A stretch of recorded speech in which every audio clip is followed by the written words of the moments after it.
Y ya como broche para cerrar este ciclo de conferencias a las que hemos venido asistiendo durante la jornada del viernes, ayer, sábado y hoy, casi saciados de conocimientos, no nos podíamos despedir sin tomar el postre, asistiendo a la siguiente y última de las conferencias que casi, a modo de homenaje, no podía faltar en este quinto Congreso Internacional de Parapsicología. Hoy será su hijo, Fernando López del Oso, quien nos traerá su memoria y poder así celebrar junto al maestro este aniversario tan especial. Fernando López del Oso nació en Madrid en 1974. Se licenció en Biología, en la especialidad de Genética por la Universidad Complutense de Madrid. Es escritor y divulgador científico, labor que ejerce en radio y en prensa escrita. Ha colaborado en programas de radio como La Nit en Blanc y La Rosa de los Vientos, y ahora lo hace en La Escóbula de la Brújula. Viajero, impenitente, después de licenciarse como biólogo, recorrió medio mundo de manera profesional antes de dedicarse a la escritura.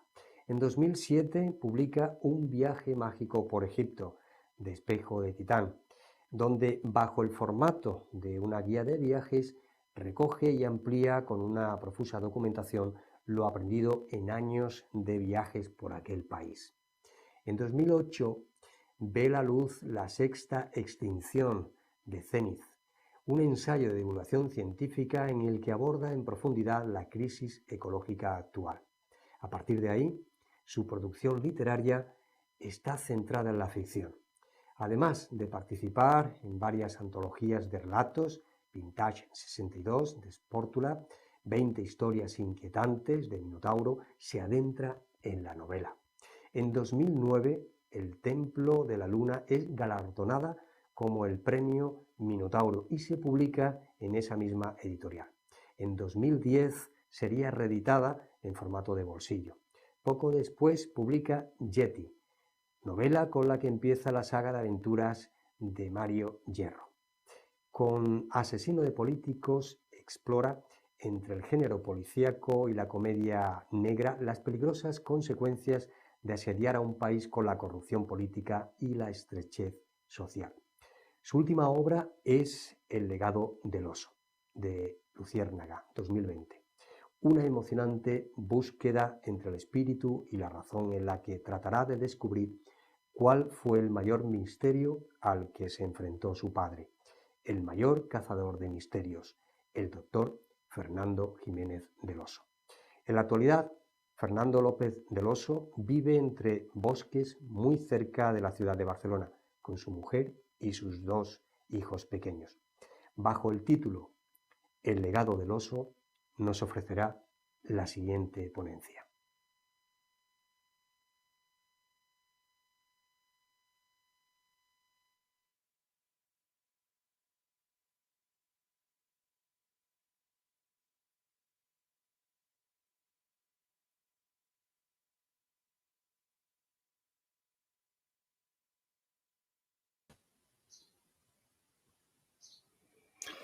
Hola, muy buenas. Me parece que a Fernando no se le escucha. Yo creo que tiene el micrófono. Fernando, no te escuchamos.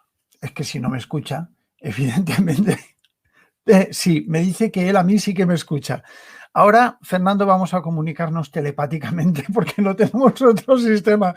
No, yo no te oigo. No sé si nuestros compañeros te escucharán, no sé, José David, Flores o de la Rosa.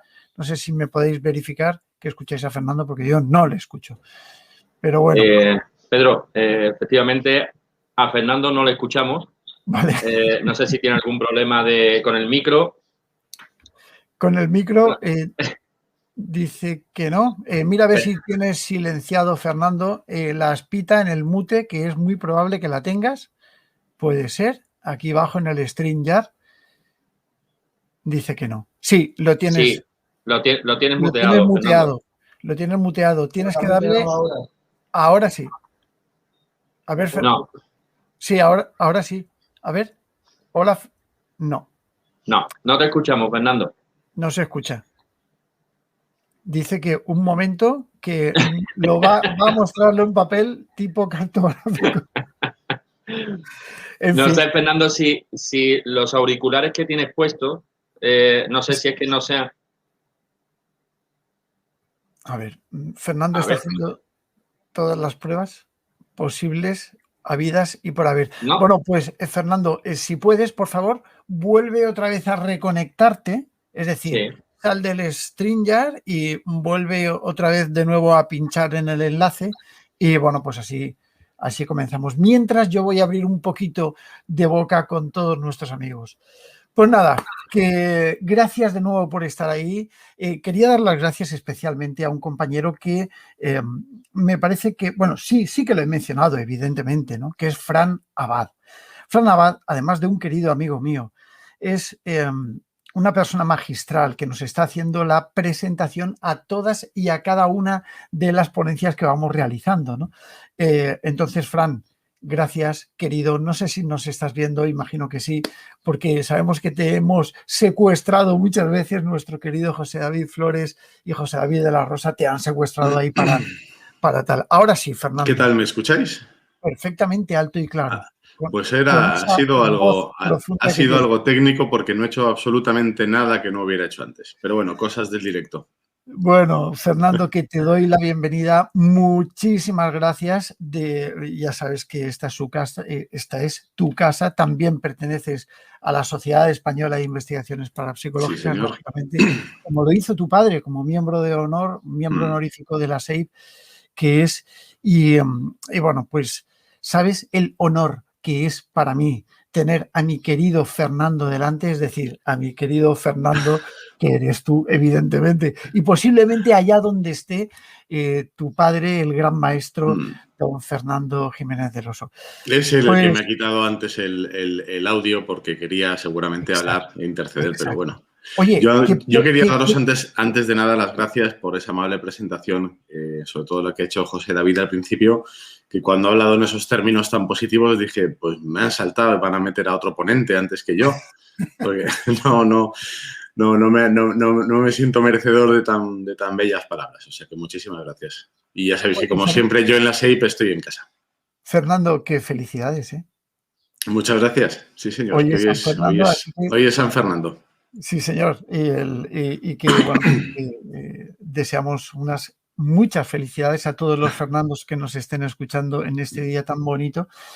Y nada, bueno, Fernando, desde mi punto de vista personal, sabes que hablamos mucho, no todo lo que yo quisiera, pero hablamos mucho.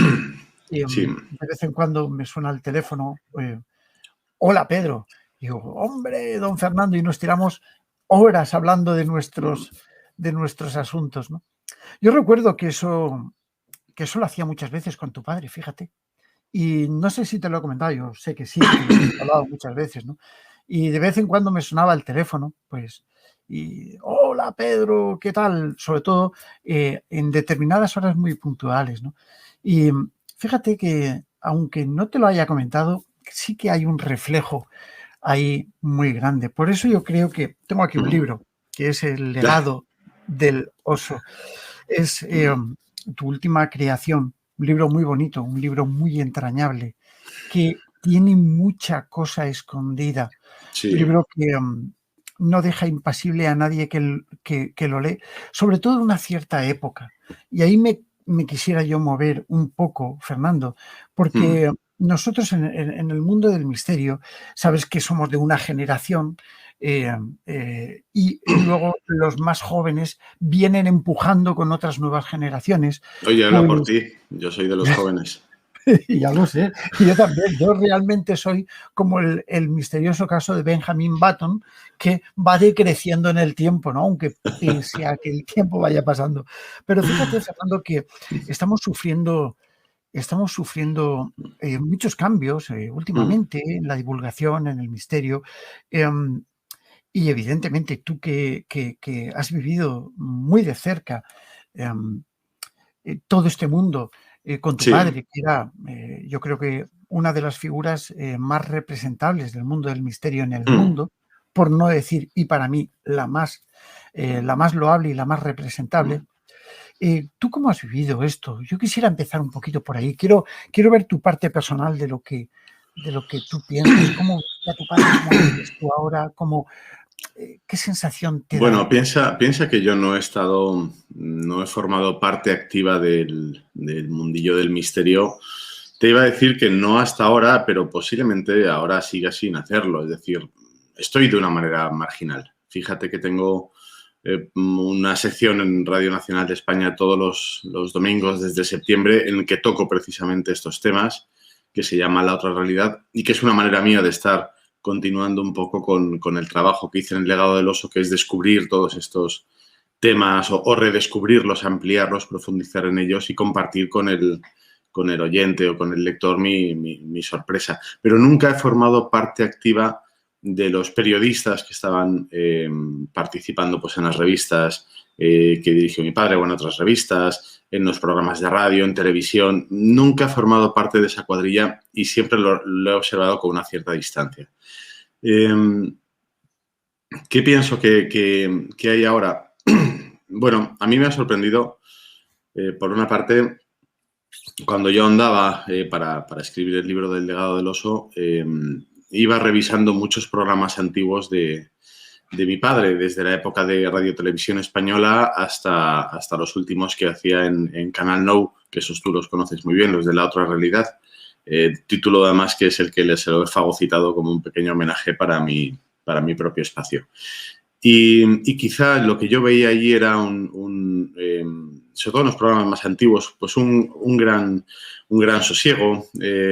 La gente vestía de traje, parece una tontería, pero no solamente los ponentes, no me estoy refiriendo a Sinesio Darnell, a Germán de Argumosa, sino incluso cuando entrevistaban, las cámaras salían a la calle, a las personas a las que entrevistaban, y hablo de los años 70, iban trajeados, hablaban con una corrección que ahora cuesta encontrarla, ¿no? Y se paraban a pensar sobre lo que les preguntaban, aunque en aquella época estos temas estaban muchísimo menos difundidos que ahora.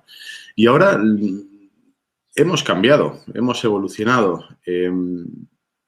No hay más que ver los programas de televisión, por ejemplo, Cuarto Milenio, yo lo he visto alguna vez y el formato que tiene es muy diferente al formato que presentaban los programas de mi padre, en los cuales había un gran tema en el cual se profundizaba durante todo el espacio prácticamente en ese mismo tema. Ahora lo que hay son espacios más cortos en los que quizá no se da tiempo a profundizar todo lo que a uno le gustaría, pero a cambio son capaces de captar la atención del espectador, que se ha vuelto más dinámica, que necesita más renovación, pero que le cuesta mantener la atención y engancharse a un tema durante una hora o una hora y media, como podía ser antes.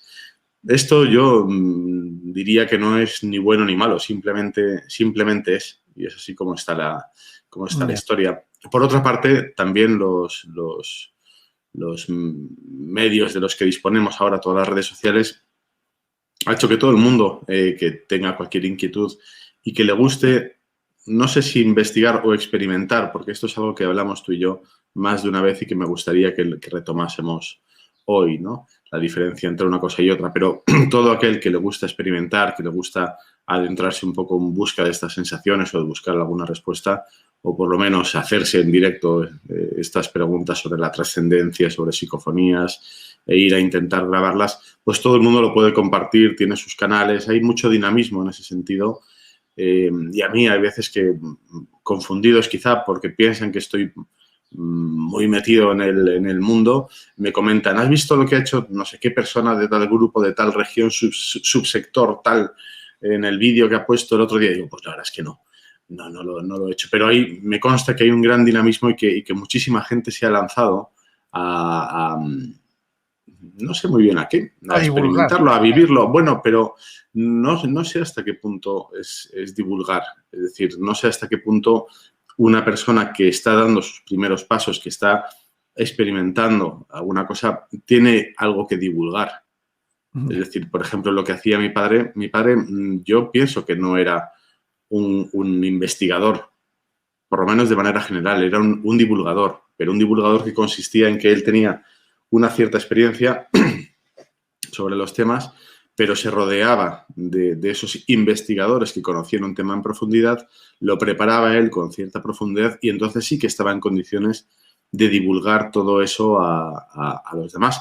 Cosa que yo creo que es en lo que se basa su trabajo de los más de 30 años que estuvo en medios, ¿no? Desde con las revistas, los libros, radios y, por supuesto, la televisión. Entonces, no sé si las experiencias privadas de las que tantas veces vemos cosas en redes sociales es el mismo tipo de divulgación. Pero bueno, por lo menos sí que me gusta ver que es algo que ha calado en la gente, ¿no? Que muchas personas se hacen esas preguntas, están abiertos a ver qué hay más allá de lo cotidiano, y yo creo que eso es uno de los objetivos que mi padre quizá inconscientemente pudo tener a lo largo de su carrera. Digo inconscientemente al principio, pero yo creo que después era el consciente de ese papel que estaba jugando. Por eso el nombre de esos programas, ¿no? Más allá, La Puerta del Misterio, La Otra Realidad, todo invitaba a adentrarse un poco más en esos espacios que quedan más alejados de lo cotidiano, pero que son tan reales como lo que nosotros experimentamos cotidianamente, pero que son muy interesantes. Entonces, las personas ahora mismo, yo veo que hay mucha gente, mucho movimiento, de gente que ya no se plantea si eso es real o no, sino que simplemente está ya deseando acercarse a ello y empaparse. Que esto ocurra. Mira, una de las cosas que yo he aprendido, sobre todo en la realización de Aventura del Misterio, del canal mío de YouTube, es que me doy cuenta del dinamismo. El dinamismo es fundamental hoy en día. Lo que era esa pauta tipo de los programas que hacía tu padre, ¿no?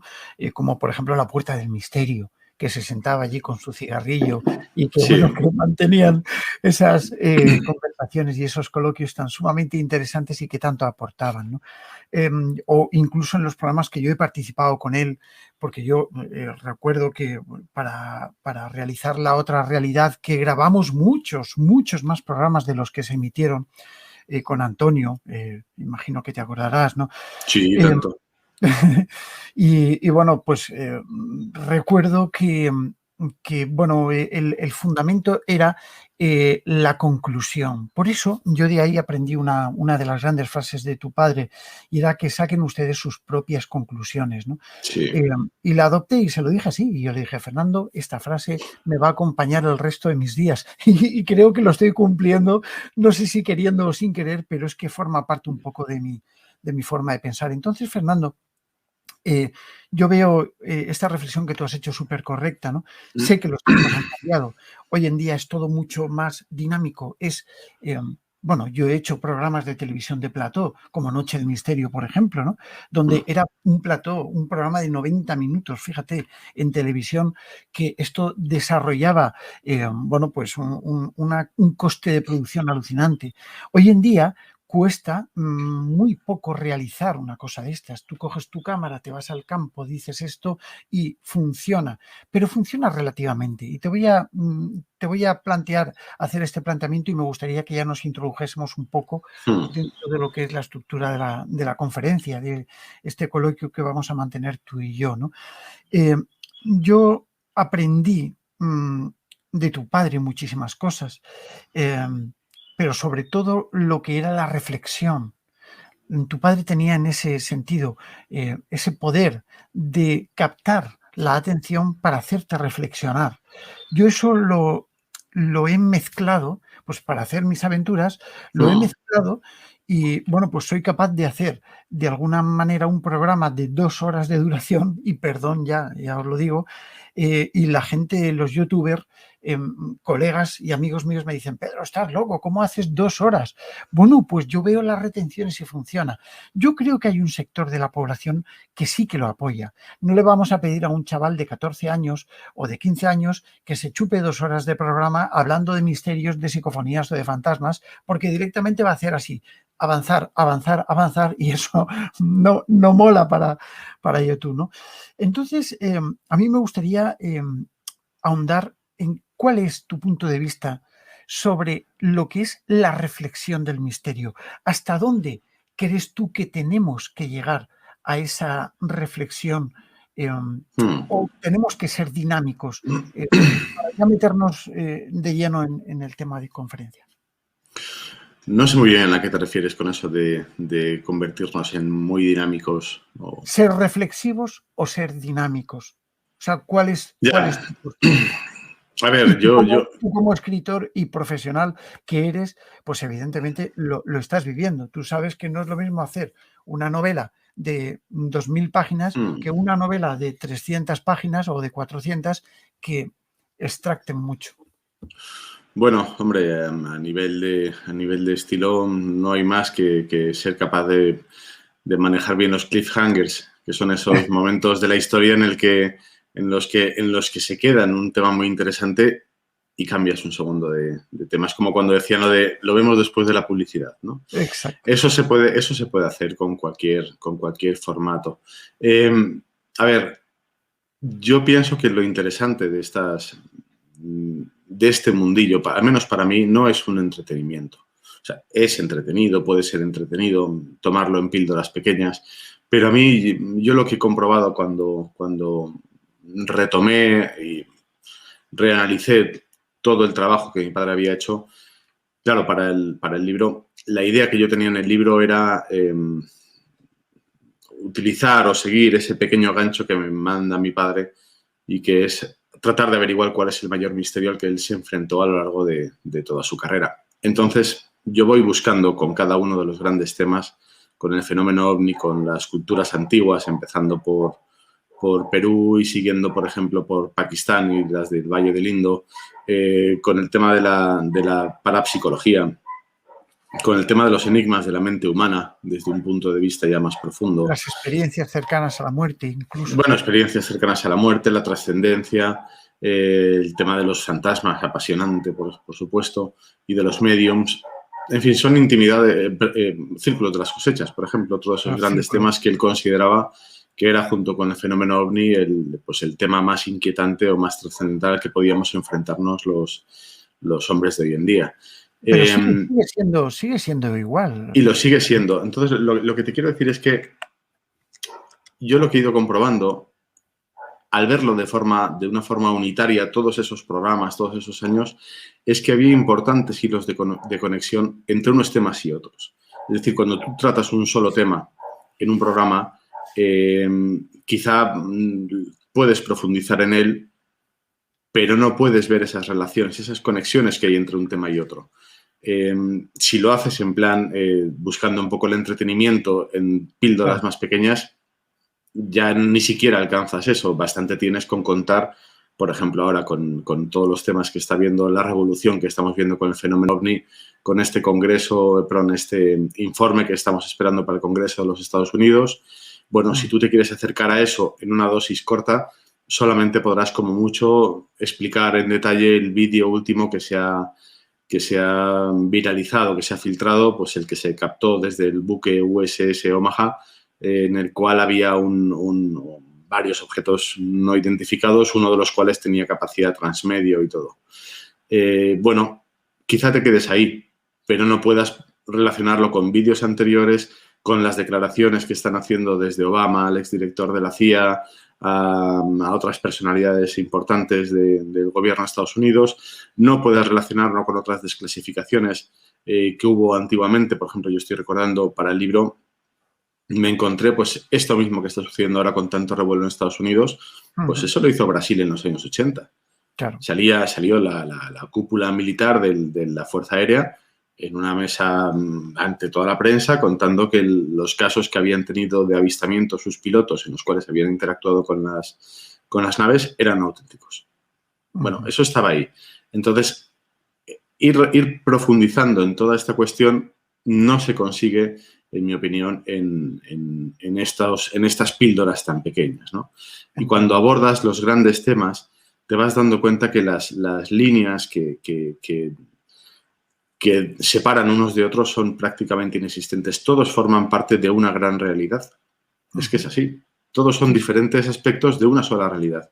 Entonces, empiezas a hablar de la toma de la ayahuasca y del Santo Daime en Brasil por mi padre y por Juanjo Benítez con el viaje astral que tuvo él, y puedes estar hablando inmediatamente de experiencias cercanas a la muerte en la cual hay esa percepción extracorpórea de la persona que está falleciendo. Entonces, estás abordando a lo mejor pues la posibilidad de una mente inmaterial. Te metes con los temas de parapsicología, todos los experimentos en un ambiente más o menos académico que han tenido que ver pues con la telepatía, con la telequinesis, con otros muchos procesos. De ahí puedes ahondar en lo que es en el estudio actual de la mente por parte de la ciencia y darte cuenta en lo verde que está, ¿no? Que se ha derivado todo al cerebro, a lo mecánico, y te encuentras casos, a poco que busques en la bibliografía médica, de personas que no tienen apenas cerebro, es decir, que han sufrido, por ejemplo, una hidrocefalia de pequeños, que se les ha tratado, que se ha pensado que todo estaba bien, han continuado su vida normal, han terminado carreras universitarias, tienen una vida profesional y personal estupenda y se les ha hecho un escáner cerebral en tiempos recientes y tienen una pequeña franja de 1 milímetro o 2 milímetros de tejido nervioso y casi todo lo que tienen dentro del cráneo es líquido cefalorraquídeo. Eso se ha visto pues no solo por John Lorber, un médico inglés que es apenas citado, aunque esto salió publicado en Science, sino por luego neurólogos franceses, brasileños, de otros países. Entonces, claro, entras hablando de una cosa, empiezas a ver cómo se puede relacionar con diferentes temas y es apasionante. A mí, precisamente, es en estas conexiones que hay entre unos temas y otros donde quizá puede encontrar uno alguna pequeña revelación, alguna pista o una nueva línea para ahondar en ella, ¿no? Para seguir estudiando, que con los formatos pequeños, que con el ruido no se alcanza, ¿no? Yo me entretiene ver una persona que está entrando en una casa abandonada para grabar una psicofonía, pero me interesa más posiblemente si esa persona lo ha hecho durante varios años y tiene conclusiones, tiene unas cuantas psicofonías depuradas, exactamente, y más si ha tenido la precaución, pues bueno, de ir haciendo un registro de las circunstancias que concurrían en cada una de las grabaciones para poder ahondar, porque a lo mejor encontramos, yo qué sé, que los martes es el día en el que en aquel lugar es cuando más ocurren, y cosa que si no hemos tenido la precaución de ir apuntando todos los elementos o sucede cuando hace 26 grados, yo qué sé.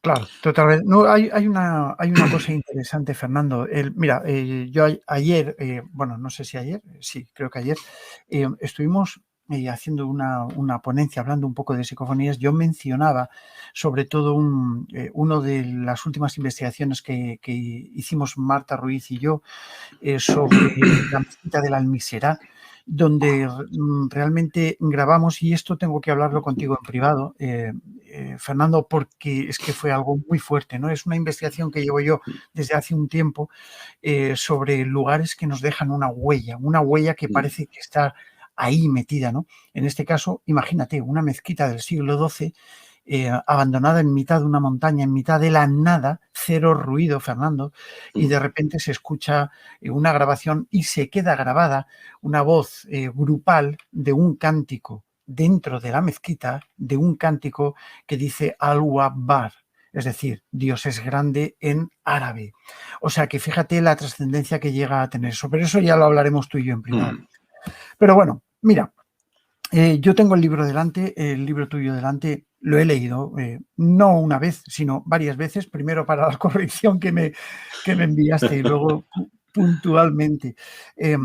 Aquí hay nombres para mí muy importantes, como por ejemplo Juan José Benítez, Nacho Ares, Lorenzo Fernández, lo leo por orden, Sí.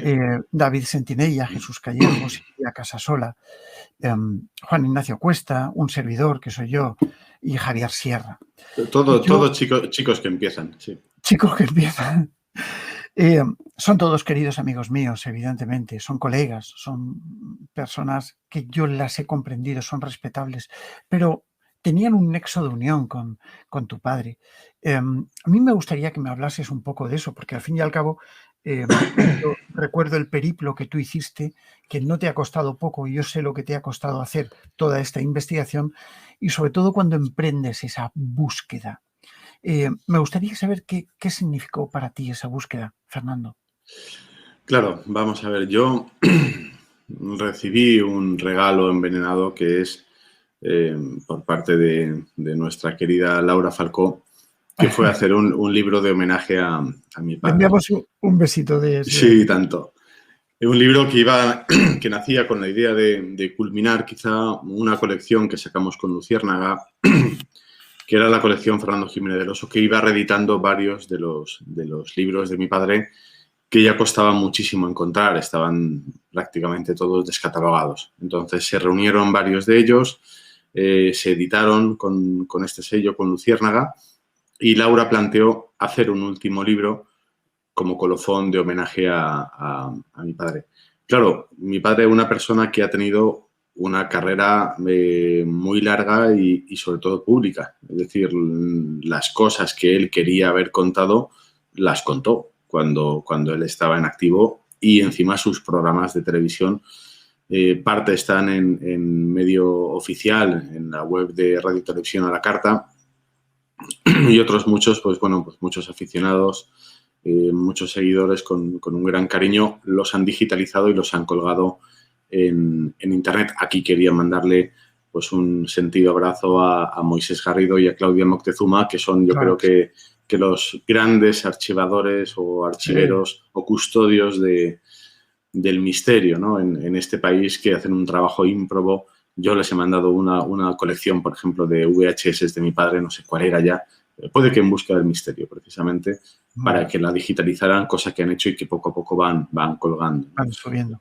Sí, y bueno, la cuestión está en que... Videoteca de lo insólito. Sí. Lo recomendamos a todos. Y tanto. Además son francamente encantadores y dispuestos siempre a ayudar y a conseguir ese dato que te hace falta para lo que tú puedas querer.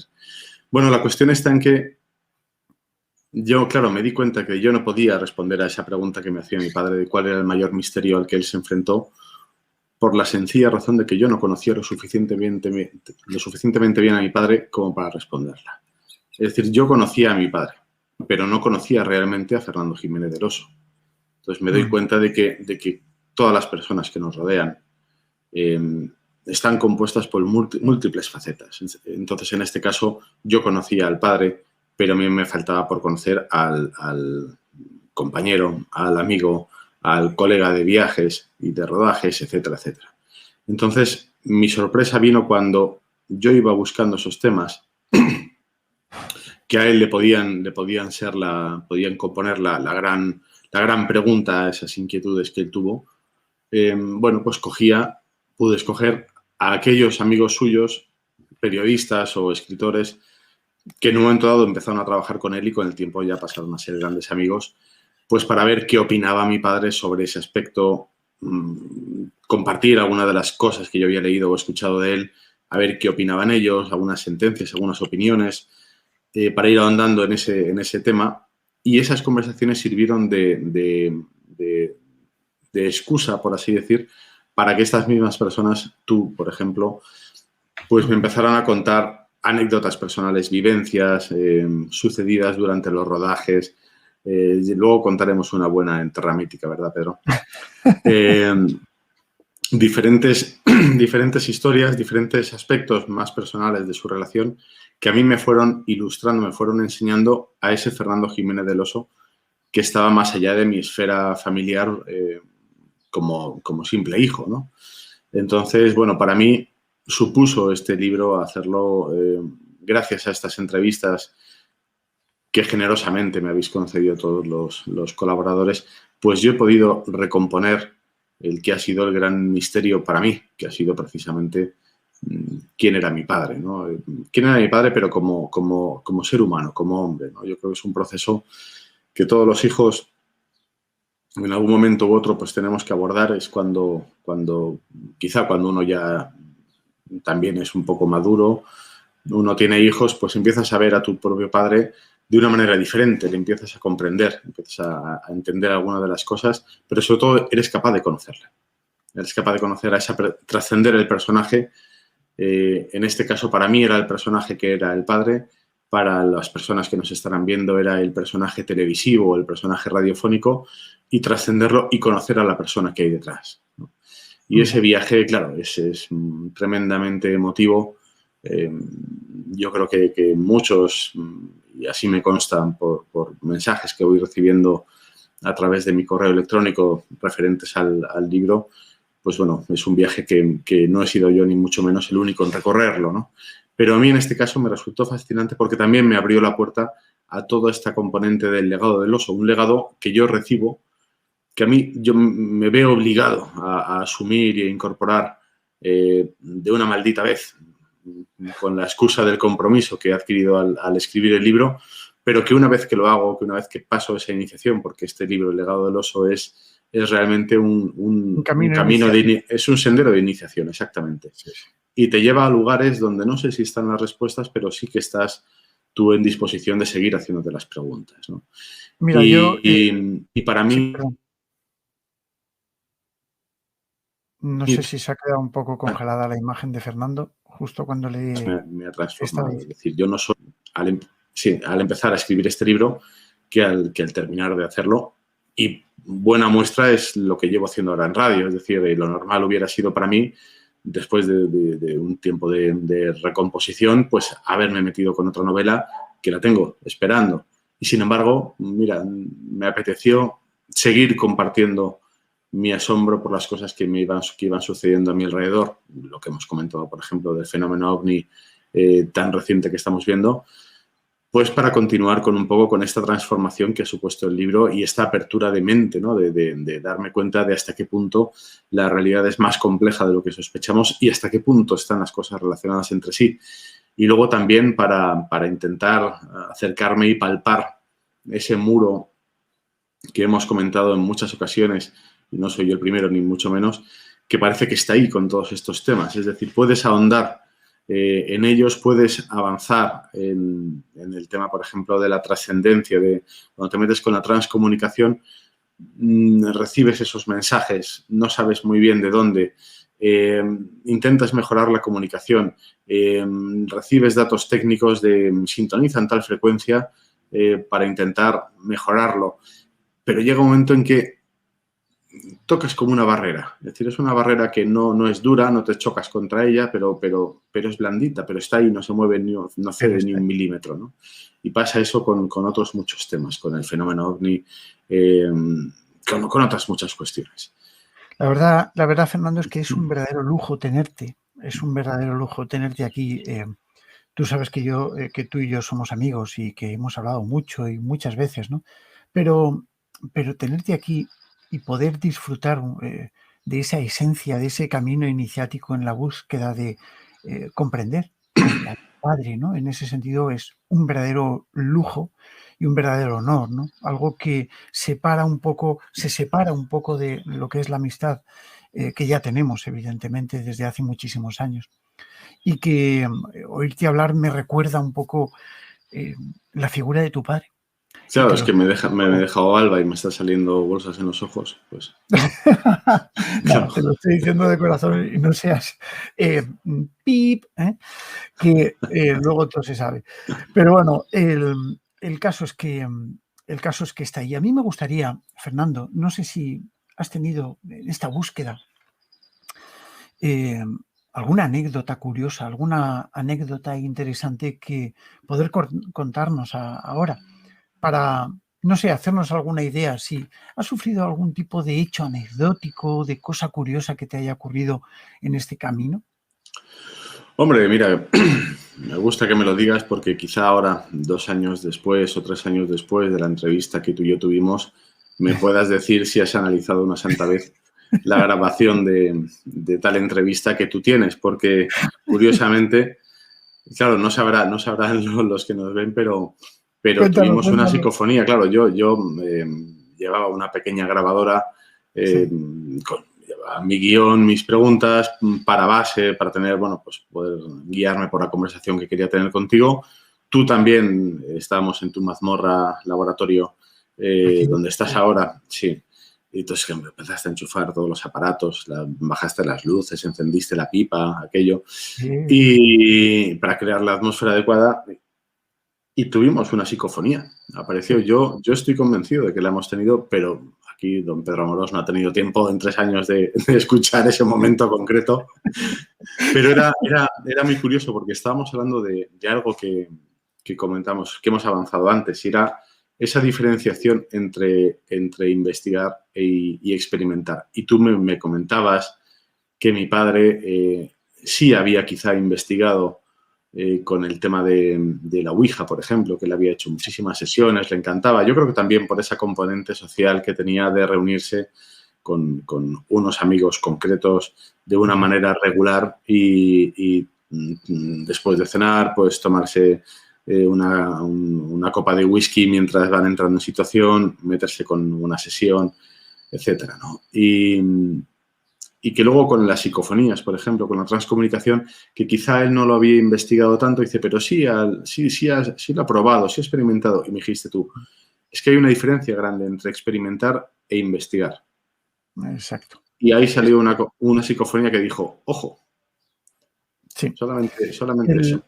Yo decirte, primero, dar una explicación al por qué. Nosotros nos sentamos un día a las 4 de la tarde y nos levantamos a las 4 de la mañana. Esto la gente no lo sabe y este micrófono que vosotros veis aquí estuvo grabando todo. Es decir, desde las 4 de la tarde hasta las 4 de la mañana que conservo esas grabaciones y quiero estudiarlas muy bien. Quiero estudiarlas muy bien porque... Tómate tu tiempo, Pedro. Sí, bueno, hemos tenido un tiempo ya, pero sí, es verdad. Y quiero estudiarlas muy bien porque para mí es importante. Hay cosas que saldrán, hay psicofonías que ya he detectado en ese proceso que estoy viendo y que, por supuesto, esa psicofonía que tú haces alusión se escucha perfecta y claramente. Ojo, y se escucha. Hay una gran diferencia entre experimentar e investigar. Y sí, yo creo que hoy en día hay mucho experimentador y hay poco investigador.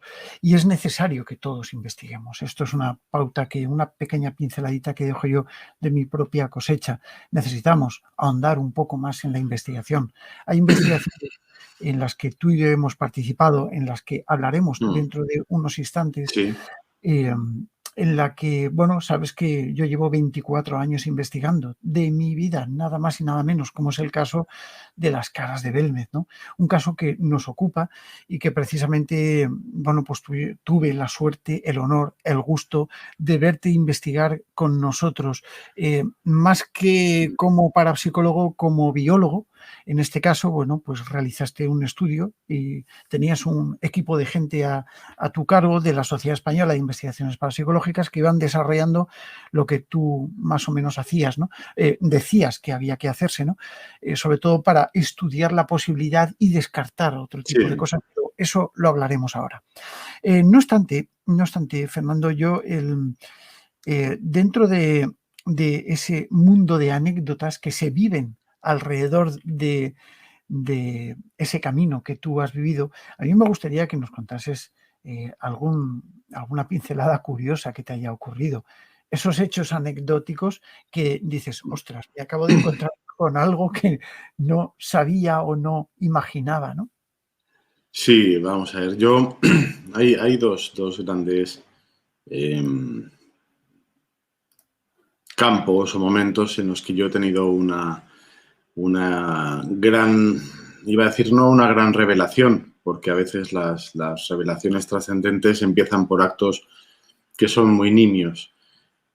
El más importante para mí, y es casi el motivo real, profundo, de yo haberme lanzado a escribir este libro del legado del oso, para ponerlo en común y compartirlo con todos, tiene que ver con mi propia vivencia con mi padre una vez que él, bueno, pues cruza al otro lado, emprende el viaje o simplemente se muere, como se dice en lenguaje llano.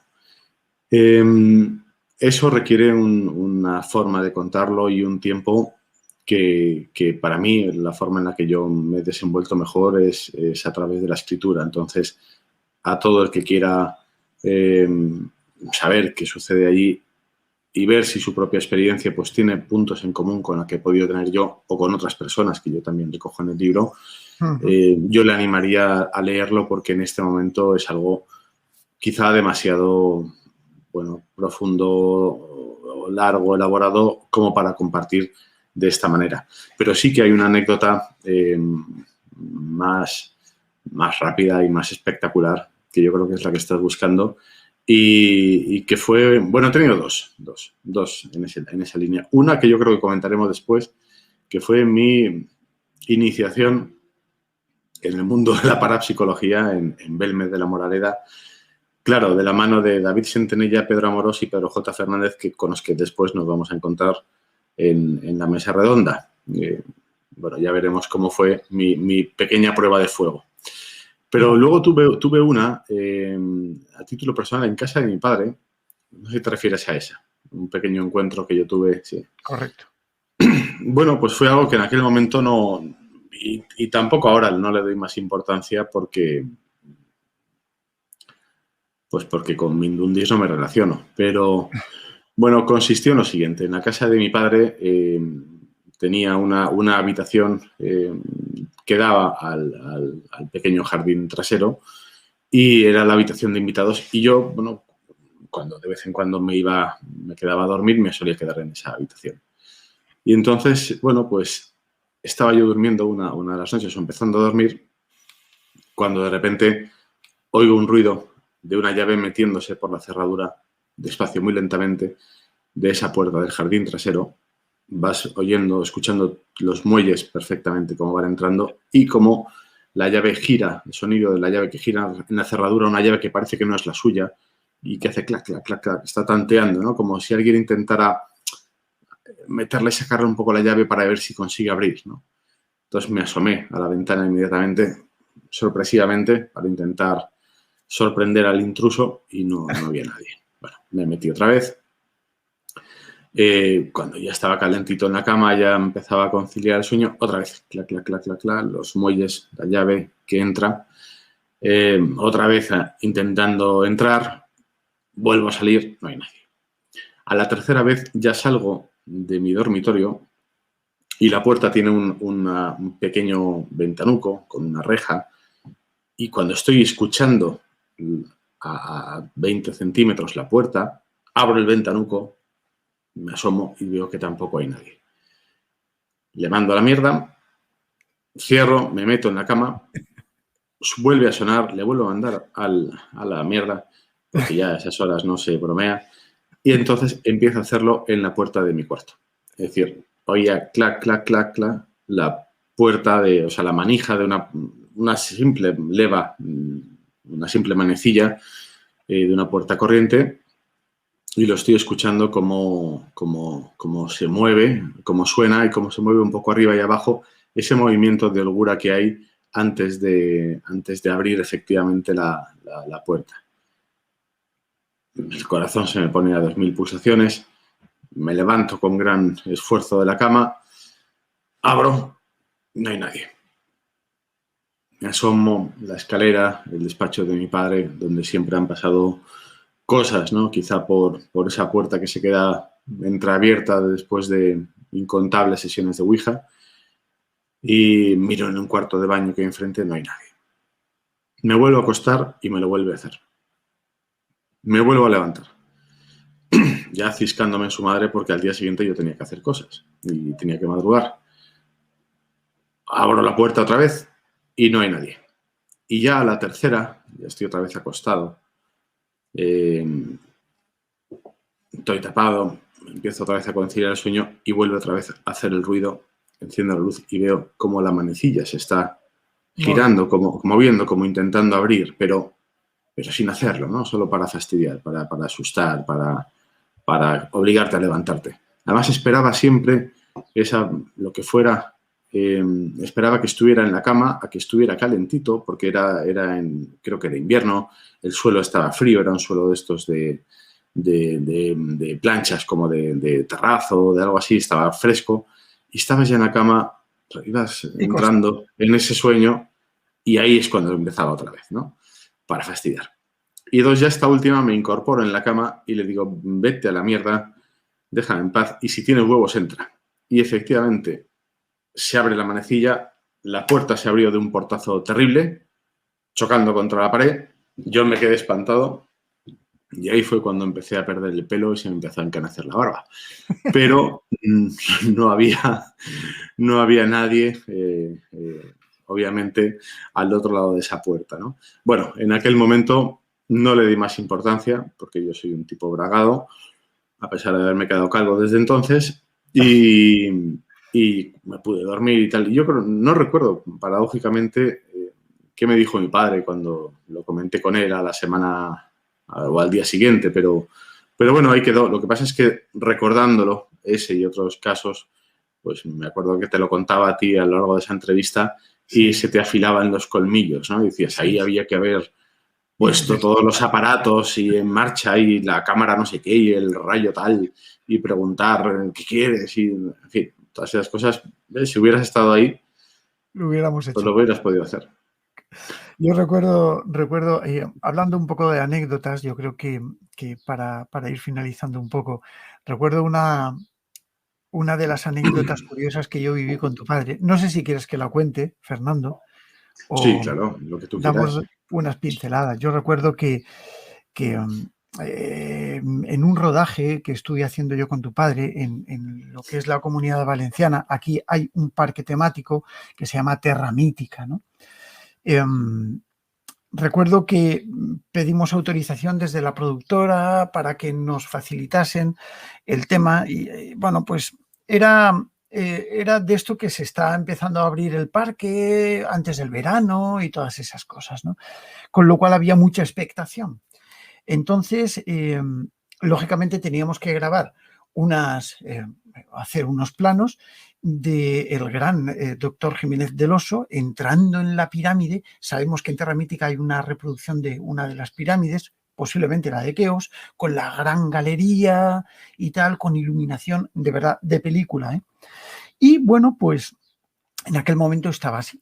Y en mitad de esa atracción que tenías que recorrer unos vericuetos, unos pasillos laberínticos y demás, pues había una con grandes capacidades como la cámara real, digamos, la cámara donde está el sarcófago de Keops, y allí había como una excavación arqueológica, ¿vale? En el subsuelo, a unos 3 metros de profundidad y una escalera de madera, bueno, pues con todo lo que se recreaba, ¿no?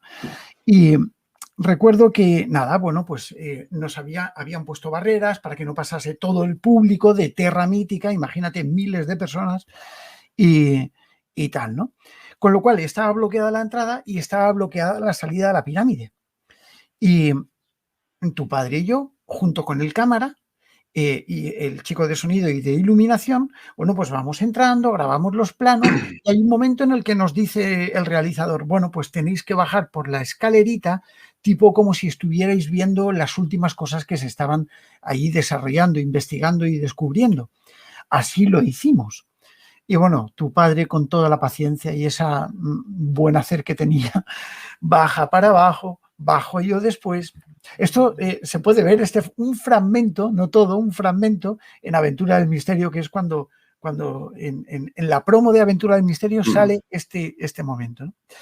Y casualmente hay un corte de producción, estábamos tu padre y yo bajo esperando las órdenes del realizador y el equipo sale, pero en lugar de salir por la entrada, salen por la salida. Pero espera, cuéntalo bien, porque no solo eso, sino que al parecer la escalera quedaba en plano y sacan la escalerita por la que bajáis, la levantan, la sacan en plano y os dejan atrapados abajo. Y entonces me contabas que de producción salen con la escalera. Exacto. Salen con la escalera de la pirámide y entonces el encargado interpreta que ya han terminado. Correcto. Y entonces abren las puertas y empieza a entrar la gente. Y empieza a entrar la gente, todos los turistas, en el momento, claro, no ahora, estamos hablando hace 20 o 25 años, cuando la popularidad de mi padre pues estaba en activo, o sea, y era una persona tremendamente conocida. Y entonces de repente estáis ahí abajo, los tres, y empieza a pasar la gente, viendo la pirámide, las cosas y tal, y todos, anda, mira, oye, qué bien les ha quedado este actor que está como Jiménez del Oso. Y entonces, y digo, es que les ha quedado igual, igual, igual. Y todo el mundo saludando y mi padre con cara de póker saludando hacia arriba. ¿Y qué te decía, Pedro? Entre dientes. Te voy a matar, te voy a matar. De esta te acuerdas, Pedro. Y mientras tanto sonreía y saludaba. Es que tu padre no se podía negar, ¿no? O sea, ir con tu padre por la calle era un verdadero espectáculo porque iba firmando autógrafos, iba firmando fotos, iba firmando hasta un carnet de identidad, llegó a firmar, que lo vi yo. Bueno, era un espectáculo, pero de verdad, en serio, a mí me gustaría que Luis Laguardia se está riendo porque lo veo yo aquí por un agujerito, ¿no?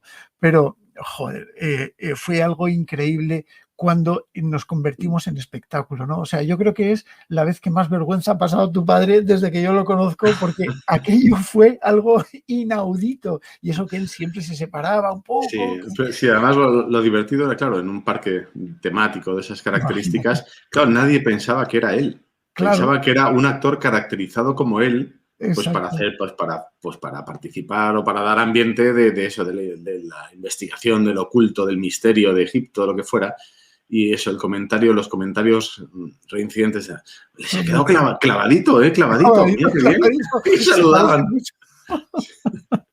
Bueno, yo creo que no nos da tiempo, pero yo creo que en el libro también aparece destacada esa faceta del sentido del humor que tenía mi padre y que sorprendía mucho, ¿no? Y paradójicamente yo creo que con esto igual podemos terminar, si tú lo consideras así. El sentido del humor fue lo que hizo que mi padre emprendiera la carrera en televisión de divulgación. Por lo siguiente, él cuando Chicho Baña Serrador estaba, bueno, pues con los programas aquellos de historias para no dormir, que eran esas dramatizaciones de historias cortas que estaban a caballo entre el teatro y el cine y que emitían en televisión, mi padre le escribió pues unas cartas muy admirativas porque sintonizaba perfectamente con ese amor por el terror gótico, por las historias oscuras de Poe, de Lovecraft que a ambos les gustaban. Y a partir de ahí se conocieron, entablaron una relación de amistad. Mi padre pues escribió un relato que Chicho llevó a la televisión y a partir de ahí se fue fragando una amistad que acabó siendo casi una hermandad. Chicho se refería a mi padre como su hermano pequeño, prácticamente. Mi padre a su vez igual. Y buena parte de esa amistad se cimentó en el sentido del humor inglés que ambos tenían. Es decir, un sentido del humor fino, sin palabras malsonantes, basado en la ironía, en el sarcasmo delicado, en la ironía fina.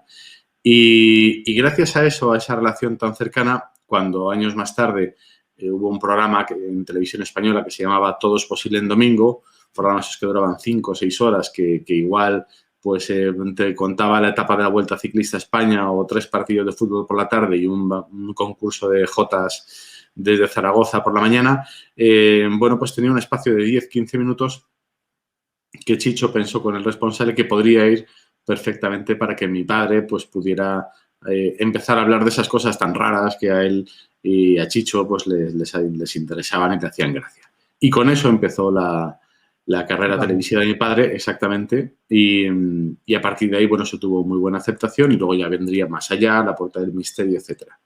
Pero cuando mi padre fallece y Chicho viene a darle un último adiós, estamos él y yo charlando unos breves minutos, bueno, pues muy emocionados por el momento, y él me dice, tu padre, dice, mi padre y yo una amistad de tantos años, dice, todo un caballero, dice, nunca ni una palabra malsonante, dice, y un sentido del humor, y lo deja en puntos suspensivos, y con esas dos palabras, esas dos pinceladas, hizo una semblanza de él que yo creo que fue muy correcta, ¿no? Todo un caballero, un buen hombre, una buena persona, un caballero y con un sentido del humor que sorprendía más de uno. Totalmente.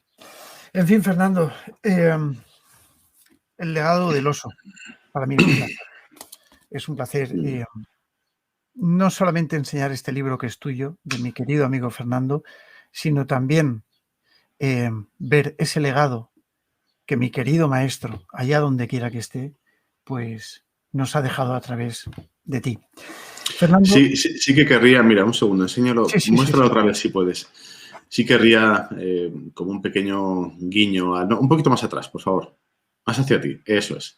un pequeño guiño a los que nos escuchan, a nuestros amigos de la SEIP, que para eso son unos enchufados. Sí que si alguno se anima a leer el libro, quiero que mire muy bien en esta rosa que hay en la faja, y después en la contraportada, que la voy a poner yo, hay otra pequeña rosa. Esas rosas es un pequeño guiño, no están ahí solamente para decorar.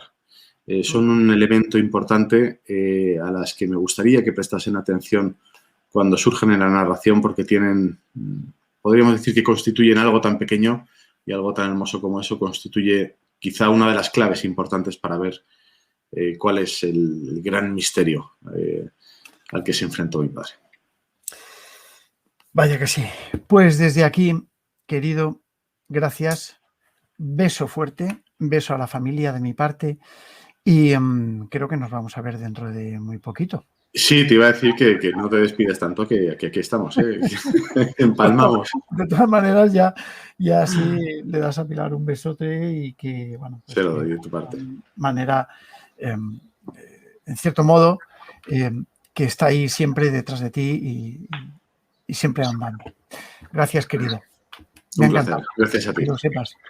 Fernando, agradecerte también desde aquí, desde la delegación de Sevilla, pues que hayas estado con nosotros. Hemos pasado un rato buenísimo. Gracias, Pedro, por este rato también. Hay una pregunta de nuestro amigo Jerónimo Martel, y yo creo que va dirigido un poco a los dos, porque dice que cómo se vence el miedo en una investigación. Fernando, tírale para adelante. Bueno, yo diría que el miedo es una cosa fascinante. Para mí es un ingrediente extra, un ingrediente extra muy, muy bien recibido, ¿no?, en estas cosas, porque es una sensación que, excepto cuando te llega la declaración de la renta o esas cartas que uno recibe de tráfico, pues es algo que se experimenta con poca frecuencia, ¿no? No voy a hablar ya de miedos reales que tienen más que ver a estas alturas de la vida, como todo el mundo sabe, más con visitas al médico que con otras cosas. Pero yo pienso que, y eso lo vamos a comentar después en la mesa redonda de ahora, que el miedo es la primera sensación que viene, pero cuando ese miedo permanece, porque la situación se va alargando, da paso al asombro, da paso a la excitación. Es algo que realmente sirve de un estímulo maravilloso para tener la atención concentrada en ese instante, y, como digo, ese miedo inicial va cambiándose a otra cosa. Y bueno, de esa experiencia de Belmez, primera iniciática a mí, hablaremos, porque ahí tuve yo una buena parte de miedo antes y después, pero sobre todo al cabo del rato eso se trocaba en como digo, una excitación y unas ganas de estudiar y de interactuar tremendas. Absoluto. Que te pega. Mira, yo desde mi posición, a Jerónimo, primero, gracias, Jerónimo, un saludo muy fuerte. Leo todos tus comentarios, que lo sepas, y que muchas gracias por estar. Te diré una cosa, dentro de lo que ratifico totalmente lo que estaba diciendo Fernando, y sí que lo hemos vivido en muchas ocasiones, ¿no? Pero el miedo no hay que vencerlo, hay que sobrellevarlo. Y yo creo que va en la línea de lo que Fernando estaba explicando, ¿no? Porque no podemos perder esa sensación que nos deja nuestro cuerpo, que antropológicamente ha evolucionado para crear la sensación de miedo ante la defensa de algo hostil, ¿no? Y en este caso, el desconocimiento, quizá esa búsqueda del desconocimiento es lo que hace un poco ese matiz hostil, ¿no?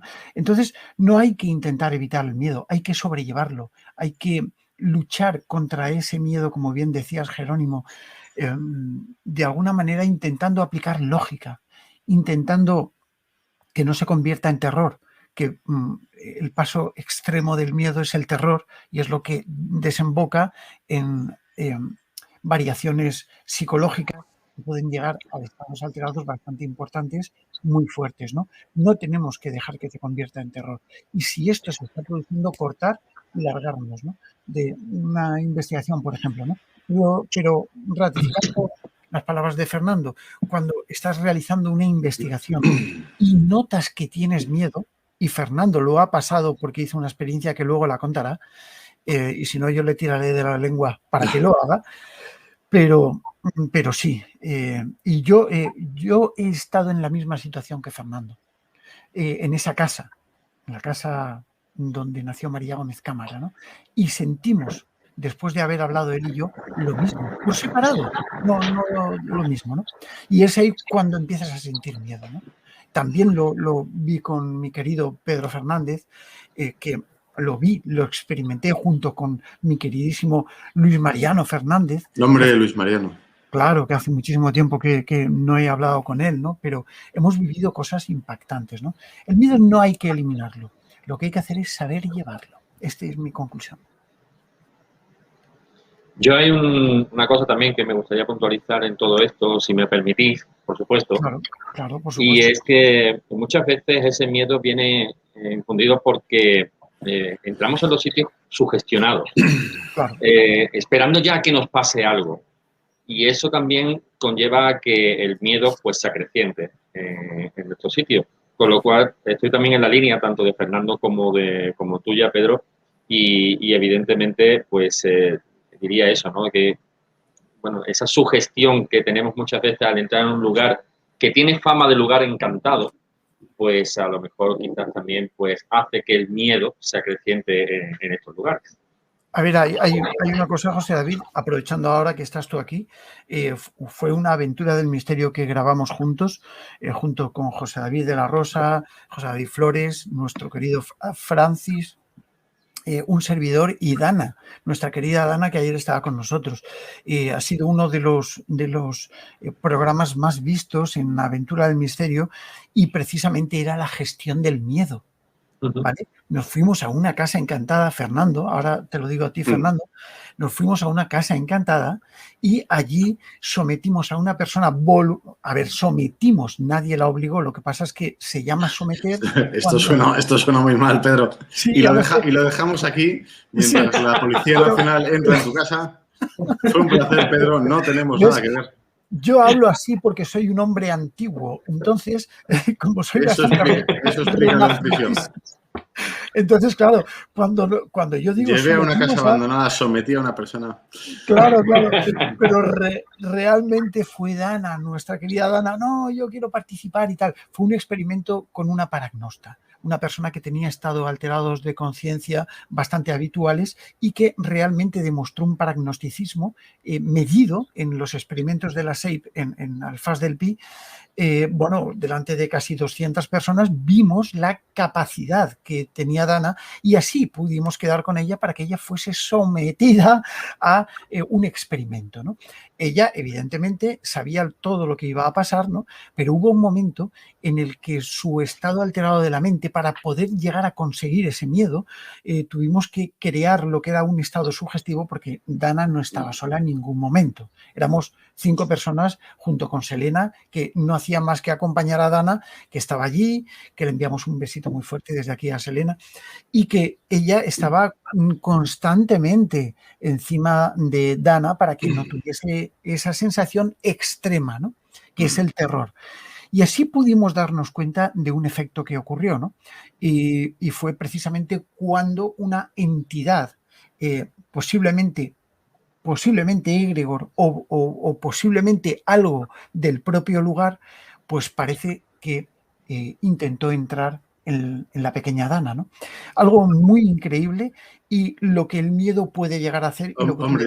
Hombre, es cierto que cuando, y ya no hablo por experiencia propia, ¿no? Sino por lo que he podido ir recopilando, al parecer los estados, lo que se llama estados alterados de conciencia, son como una antesala o favorecen la posibilidad de sucesos paranormales. Y entre esos estados alterados de conciencia está, por supuesto, el dolor. Quizá eso favorece los encuentros de estos últimos adioses, el beso de esas personas que han fallecido y que vienen a dar un último adiós en esa frontera entre el sueño y la consciencia, pues a los que nos hemos quedado aquí.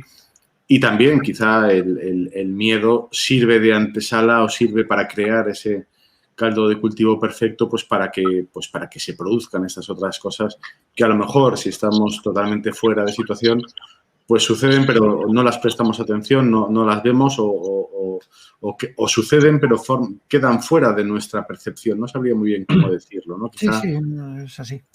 Perfectamente explicado.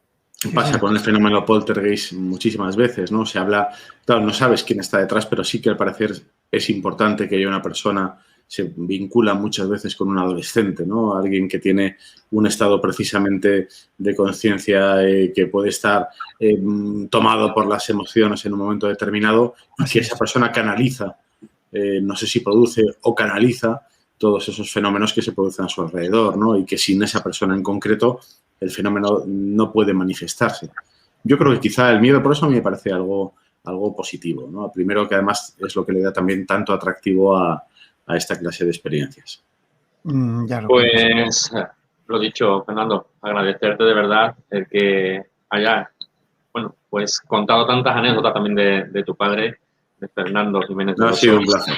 Al cual también, pues desde aquí, desde todo nuestro cariño, también hay que felicitarlo por su día, ¿verdad? Por supuesto. Que es de San Fernando también. Muchas gracias.